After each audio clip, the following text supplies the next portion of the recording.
जय हिंद मेरे प्यारे भाइयों, हम लोग यहाँ पर डिस्कस करने वाले हैं मध्य प्रदेश की एक जो वैकेंसी आई है उसके बारे में। तो समूह 5 की जो वैकेंसी है उसके बारे में हम लोग बात करने वाले हैं। कितनी वैकेंसी हैं, ठीक, उसमें से जो 12th पास के लिए हैं वो कितनी वैकेंसी हैं, तो 12th पास के लिए अकेले कितनी वैकेंसी हैं, तो ये सारी की सारी चीज़ों के बारे में डिस्कस करने वाले हैं। ठीक, तो ये ईएसपी का जो है वो पेज है। ठीक, व्यापम का मतलब व्यापम का पेज है और कहाँ वैकेंसी है, कैसे वैकेंसी है, तो इसके बारे में मैं आप लोगों को थोड़ी देर में बताऊंगा। बाकी अगर मैं आप लोगों को और बता दूं तो ये पूरा का पूरा नोटिफिकेशन है, इतना बड़ा नोटिफिकेशन है आप लोगों के लिए। तो ये काफ़ी बड़ा जो है वो ईएसबी का नोटिफिकेशन है। अब 77 पेज का नोटिफिकेशन है, तो इतना बड़ा नोटिफिकेशन तो आप लोग पढ़ नहीं सकते। ठीक, तो इसमें से जो मेन चीज़ें हैं वो मैं आप लोगों को बताना चाह रहा हूँ, कितनी वैकेंसी है, क्या क्वालिफिकेशन है, ठीक, और आप लोगों को ये जो नोटिफिकेशन है वो कहाँ से कैसे मिल जाएगा, तो इन सभी चीज़ों के बारे में डिस्कस करने वाले हैं। तो चलते हैं। आज जो वैकेंसी निकली है समूह 5 के अंतर्गत नर्सिंग स्टाफ की, पैरामेडिकल स्टाफ की और अन्य समकक्ष पदों पर, उसमें मैंने क्या बोला है कि कुछ चीज़ें जो है वो अलग से लगने वाली हैं और कुछ वैकेंसी आपकी 12th पास पे हैं, 12वीं पास पे हैं। कौन सी हैं तो मैंने बोला आगे हम लोग डिस्कस करने वाले हैं। तो देखो, आप लोगों की जो फॉर्म भरने की तिथि है वो 26/11/2024 से आप लोगों की 3 दिन बाद जो है वो शुरू हो रही है और 10/12/2024 तक आप लोगों के फॉर्म भरे जाएंगे। वहीं पर 10/1/2025 से आपके क्या हैं पेपर। तो आप लोग देखो कितने कम दिन आप लोगों को पेपर के लिए मिल रहे हैं। मैं लगातार आप लोगों के लिए कोई भी वैकेंसी आती है उससे संबंधित वीडियो लेकर आता हूँ, तो बहुत सारे लोग जो हैं वो गलत कमेंट करते हैं। ठीक है, कुछ नहीं आने वाला, कुछ नहीं हो रहा है। तो मेरे भाई देखो, जैसा बोला है तो मैंने बोला है कि सरकार थोड़ा लेट कर सकती है, पर वैकेंसी भर्ती तो इसको देना पड़ेगी। कारण है कि चुनाव होने के बाद काफ़ी समय हो गया है, तब से वैकेंसी नहीं आई है। नए मुख्यमंत्री बने हैं तो इनको कुछ ना कुछ तो करना पड़ेगा। तो देखो चलो, खैर, समय बस ये है कि हर एग्जाम जो भी आ रहा है उसमें कम मिल रहा है। देखो अभी आप लोग जो इंजीनियरिंग वाला एग्जाम था, जो ट्रेनिंग ऑफिसर वाला एग्जाम था, उसमें कुछ कुछ दिन मिले थे। इसीलिए मैं लगातार बोल रहा हूँ कि आप तैयारी करते रहो। काफ़ी भर्ती जो है वो अगले साल आने वाली हैं 2025 में। अब कुछ तो यही आ गई हैं, अभी तो और आएगी, आप लोग देखना। इस महीने में नहीं तो अगले महीने में एक वैकेंसी और आएगी और काफ़ी वैकेंसी फिर 2025 में आएंगी। तो इसमें क्या क्वालिफिकेशन है उसमें देख रहे हैं। पहले जनरल के 500 रुपये लग रहे हैं और ओबीसी SC ST के 250 रुपये लग रहे हैं। ठीक, 10 तारीख से आप लोगों के पेपर जो है वो जनवरी में स्टार्ट हो जाएंगे। बाकी इसमें जो सिलेबस है वो क्या रहेगा, तो सामान्य ज्ञान, सामान्य हिंदी, सामान्य अंग्रेजी, सामान्य गणित, सामान्य विज्ञान, सामान्य अभिरुचि, इसके जो है वो आप लोगों के 25 क्वेश्चन रहेंगे। बाकी आपकी ट्रेड से संबंधित 75 क्वेश्चन रहेंगे। अब ट्रेड का क्या मतलब है वो हम लोग देखते हैं आगे। नेक्स्ट अगर अपन लोग बात करें एज की, तो 18 से 40 साल होती है। और बाकी एमपी के जो मूल निवासी है उनके लिए SC ST ओबीसी में 3 साल और SC ST में 5 साल की छूट मिलती है, तो 18 से 45 साल रहती है। एमपी में एज की तो कोई दिक्कत ही नहीं है एज तो काफ़ी रहती है मध्य प्रदेश में। आओ देखो, अब वहीं पर सर वैकेंसी किस किस की हैं, तो देखो नर्सिंग स्टाफ, स्टाफ नर्स की जो है वो 55 वैकेंसी हैं। ये पदों के कोड हैं, ये कोड क्या हैं तो अभी अपन लोग देखने वाले हैं। तो वैकेंसियों में आप बड़ी वैकेंसी देखें तो देखो नर्सिंग ऑफिसर और नर्सिंग स्टाफ की 55 वैकेंसी हैं। ठीक, फार्मासिस्ट ग्रेड सेकंड की 103 वैकेंसी हैं। वहीं लेबोरेटरी टेक्नीशियन, टेक्नीशियन असिस्टेंट, इनकी 323 वैकेंसी हैं। और रेडियोग्राफर इनकी जो है वो 76 वैकेंसी हैं।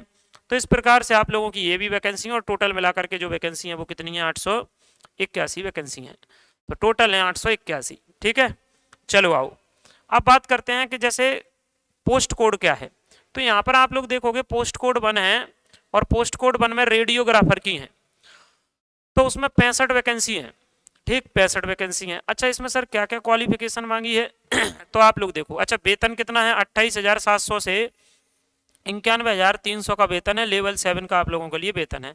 अब योग्यता देखो, योग्यता क्या होना चाहिए। जीव विज्ञान, रसायन विज्ञान, भौतिकी में आप लोगों के पास 12th पास होना चाहिए आपको, पहली चीज। ठीक, रेडियोग्राफर का 6 माह का एक 6 महीने का एक ट्रेनिंग का जो है वो कोर्स होता है, वो होना चाहिए आपके पास। ठीक, और मध्य प्रदेश सहज चिकित्सा परिषद में पंजीयन होना चाहिए आपका। अगर आपके पास ये नहीं है, ये सेकंड वाली चीज फुलफिल नहीं कर रहे आप, तो अथवा में ये होना चाहिए कि एक्सरे रेडियोग्राफर टेक्नीशियन का 2 वर्षीय डिप्लोमा या फिर 3 वर्षीय। ठीक, और दूसरा वही जीवित पंजीयन। या तो ये वाली बात होना चाहिए या ये वाली होना चाहिए, दो चीज़ों में से एक होना चाहिए आपके पास। और 10+2 बार भी होना चाहिए आपके पास वायो से। ठीक, किससे होना चाहिए, वायो से। तो आप लोग जो फॉर्म है उसको अप्लाई कर सकते हैं। नेक्स्ट, ये है लेबोरेटरी टेक्नीशियन, इसकी यहाँ पर 162 पोस्ट है, ठीक। पोस्ट कोड सेकंड है। तो पोस्ट कोड बहुत सारे हैं ऐसे, जैसे मैंने आप लोगों को एक बता दी, कौन सी है, रेडियोग्राफर। तो ऐसा नहीं है कि रेडियोग्राफर की यही है, रेडियोग्राफर की और भी है आगे, रेडियोग्राफर की और सारी वैकेंसी हैं आगे, ठीक। लेकिन मैंने रेडियोग्राफर की एक बता दी, तो इसका मतलब आगे और पोस्ट कोड नहीं बताना है, तो आप लोग उनको देखना, क्योंकि मैंने थोड़ी देर पहले आप लोगों को बताया था कि जैसे अगर मैं रेडियोग्राफर की बात करूंगा, किसकी मेरे भाई, हम लोग रेडियोग्राफर, ठीक। तो जैसे रेडियोग्राफर में यहाँ आप लोग देख रहे हो 76 वैकेंसी है, तो और कहाँ चली गई, ठीक। ऐसे में अभी टेक्नीशियन की बात करूंगा 323, तो आप लोगों को कहीं कम कम दिखेंगी। तो ये ऐसे और भी पोस्ट कोड हैं जिनको आप लोगों को देखना है। सर अगर हम टेक्नीशियन की बात करें तो 162 है, ऐसे टेक्नीशियन की और भी पोस्ट कोड हैं, आप लोगों को उनको जो नोटिफिकेशन है उसमें से देखना पड़ेंगे। बाकी एक बार मैं बता दे रहा हूँ क्वालिफिकेशन क्या है। पहला तो वही जीव विज्ञान मतलब बायो से आप लोगों के पास 12th पास होना चाहिए। अगली चीज रोग विज्ञान तकनीशियन, इसमें 10 माह या 1 वर्ष का आपके पास डिप्लोमा होना चाहिए। अच्छा ये चीज नहीं है तो आपके पास ये हो 2 वर्षीय डिप्लोमा, जिसे आप लोग DMLLT कहते हैं, ठीक है। यानी कोई ना कोई एक चीज होना चाहिए इनमें से। तो जब तक आप लोगों के पास 12th पास है तो उसके साथ डिप्लोमा भी होना चाहिए। अब कई लोग कहेंगे क्या 12th पास के लिए बिल्कुल नहीं है, तो हैं, अकेले 12वीं पास के लिए भी वैकेंसी है, जिनके बारे में हम लोग बात करेंगे आगे। जैसे पोस्ट कोड 3 है, तो फार्मासिस्ट ग्रेड सेकंड की 94 वैकेंसी है। तो फिर से वही कहानी है, 25,300 से 80,500 का आपका वेतन है, और उसमें मेरे भाई 12वीं पास तो आप लोगों के पास होना चाहिए बायो से, और उसके साथ साथ आपके पास में कुछ और बातें बोली हैं, जैसे आपके पास फार्मेसी से रिलेटेड डिप्लोमा हो, ठीक, और पंजीयन होना चाहिए, ठीक। तो वो पंजीयन तो आपका जो मेडिकल मतलब जो अस्पताल है हॉस्पिटल है उसमें जो है वो आपका क्या होना चाहिए, पंजीयन होना चाहिए। बाकी यहाँ पर फार्मेसी मांगा है, क्या मांगा है, फार्मेसी आप लोगों से मांगा है। तो नेक्स्ट अगर अपन बात करें तो शल्य क्रिया तकनीशियन, जैसे ओटी टेक्नीशियन कहते हैं, उसके 143 पद हैं ओटी टेक्नीशियन के। तो यहाँ पर ओटी टेक्नीशियन के आप लोगों के 143 है। इसमें क्या मांगा है, तो इसमें भी वही है कि 10+2 होना चाहिए, यानी 12वीं होना चाहिए बायो से, और ओटी टेक्नीशियन का डिप्लोमा होना चाहिए। तो ओटी टेक्नीशियन का जिनके पास डिप्लोमा होगा उनके लिए 143 जो पद हैं वो आप लोगों के लिए हैं। आ जाओ अगली बात कर ले रहे हैं अपन लोग। फिर ये है लैब अटेंडेंट, लैब अटेंडेंट के हैं 29 पद। अब यहाँ पर यही देखना है आप लोगों को कि जहाँ जहाँ वो लैब अटेंडेंट, टेक्नीशियन अटेंडेंट, तो और भी पोस्ट कोड है, यहाँ सिर्फ आप लोगों से मांगी है 12वीं, केवल 12th पास मांगी है। यहाँ आप लोगों से केवल क्या मांगा है, 12th पास मांगी है, और वो भी 12th आपके पास बायोलॉजी से होना चाहिए, 12वीं आपके पास बायोलॉजी से होना चाहिए। लैब अटेंडेंट के जैसे 29 पद हैं, ठीक। वहीं पर देखो डिसेक्शन हॉल अटेंडेंट के 4 पद है, तो इसमें भी देखो 12वीं पास है, 12th पास, 12th आपके पास बायो से होना चाहिए, ठीक। यहाँ पर आप देखो लैब अटेंडेंट के 20 पद और है, वो भी 12वीं पास है। तो इनमें से मैंने कुछ लगाए हैं, ठीक। यहाँ भी हॉल अटेंडेंट के 4 पद हैं, वो भी 12वीं पास हैं। तो कहने का मतलब मैंने बोला कि और भी हैं, यानी 12th पास पे और भी वैकेंसी है। यहाँ पोस्ट कोड जो है ना सीधे देखो 34 आ गया, तो सर बीच के कहाँ चले गए, तो मैंने बोला फिर बहुत सारी इस ऐसी हैं, मतलब लैब अटेंडेंट की हैं तो वो एक जैसी हैं, तो मैंने उनको हटा दिया है। फिर अगला यहाँ पर है नर्सिंग ऑफिसर के 37 पद हैं। इसमें आप लोगों का जो क्वालिफिकेशन है वो पहले तो आपके पास 12वीं पास बायो से होना चाहिए, ठीक। ये लिखा हुआ है भौतिक रसायन और जीव विज्ञान, इसके साथ BSc होना चाहिए नर्सिंग में।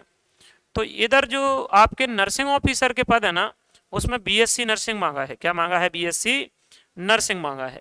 नेक्स्ट टेक्नीशियन के, ये फिर से वही, टेक्नीशियन में 10+2 होना चाहिए और डिप्लोमा मांग रहे हैं, तो टेक्नीशियन का उसमें डिप्लोमा मांग रहे हैं। तो मेरे भाई क्या है यहाँ पर कि बहुत सारी जितनी वैकेंसी है उनमें 10+2 बायो से मांग रहे हैं, ठीक। नर्सिंग ऑफिसर में BSc नर्सिंग मांग रहे हैं, ठीक। कुछ जगह फार्मेसी मांगा जा रहा है जो मैंने आप लोगों को बताया है, कुछ जगह अकेले 12th पास पर जो है वो वैकेंसी है, उनमें आप लोगों से क्या मांगा जा रहा है, जो 12th पास पर वैकेंसी है तो उसमें आप लोगों से मांगा जा रहा है बायो से 12th मांगा जा रहा है, ठीक। तो मैंने बोला ऐसे 12th पास पर मैंने जितनी वैकेंसी बताई उसके अलावा भी है। तो ये 77 पेज का आप लोगों का नोटिफिकेशन है, तो आप लोग जो है वो नोटिफिकेशन में लिंक जो है वो डिस्क्रिप्शन में डलवा दूंगा, वहाँ से डायरेक्ट आप लोग जा सकते हो यहाँ पर। अच्छा कई लोग कह रहे होंगे नहीं सर हमको तो सीधे सीधे नोटिफिकेशन पे ऐसे कैसे जा पाएंगे, तो आप लोग MP ESB की साइड खोल लेना, और जैसे ESB की साइड खोलोगे तो इस पर क्लिक कर देना हिंदी पे, जैसे ही हिंदी पे क्लिक करोगे तो ये पहले ही लिखा है ऑनलाइन आवेदन पत्र समूह 5 पूरा का पूरा ग्रुप 5 का, ये नियम पुस्तिका है, बस इस पे क्लिक कर देना। तो देखो जैसे ही नियम पुस्तिका पे क्लिक करोगे तो आपका पूरा नोटिफिकेशन आ जाएगा। ठीक, तो इसी में आप लोगों का जो है लास्ट में जाकर के सबसे लास्ट में आप लोग जाओगे ऐसे, तो जो मैं बता रहा था वो तो है, और उसके बाद में फिर लास्ट में आप लोगों का सिलेबस भी दिया है। ठीक है, अब कई लोग कह रहे थे ना भैया टेक्नीशियन का, जैसे आप लोग कहोगे सर उसमें 75 नंबर का ट्रेड क्या है, तो ट्रेड में अलग अलग के लिए अलग अलग सिलेबस है, ट्रेड में अलग अलग के लिए अलग अलग सिलेबस है। तो लास्ट में आप लोगों के लिए सिलेबस दिया है पूरा, देखो सब के लिए अलग अलग के लिए। तो इसी में लास्ट में आप लोगों का टेक्नीशियन से रिलेटेड सिलेबस दिया है कि आप लोगों से पेपर में क्या क्या पूछा जाएगा।